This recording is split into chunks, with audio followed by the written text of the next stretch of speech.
soldier and was sent out to Iraq as an intelligence officer, not officer, sorry, an intelligence person, yeah? When he was out there, he began having, apparently, because this is all alleged, but there is evidence that he began to have serious doubts about what he was seeing as an intelligence person on his computer and on the ground. And at some point, it appears that he decided that it simply couldn't go on, and that he decided he ought to leak information about the human rights abuses, widespread culture of brutality amongst the forces that had developed, and the war crimes that were going on. And one of the really key significant things was an incident on the 7th of July 2007, where an Apache helicopter, a mile up in the sky, targets a group of people who are just walking in the street, walking and talking normally. There are two Reuters journalists amongst them, and they're doing absolutely nothing threatening. It's true that one of them has an AK-47 slung across his shoulder, but then, you know, Americans carry guns, and so do Iraqis. What you see is one of the items that he is alleged to have leaked is the video from the cockpit of this helicopter, which is actually the record of what occurred.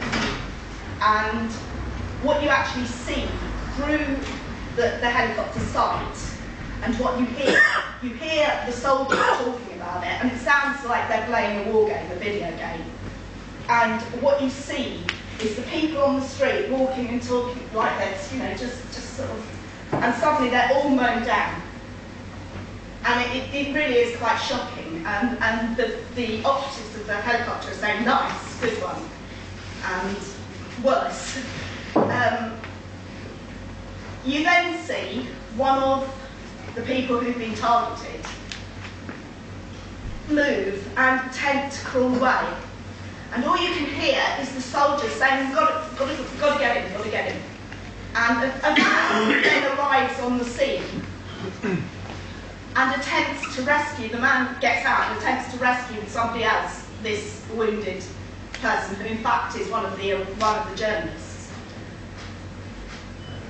And what happens next is that, again, the helicopter wants to wipe the van out, and eventually it does that.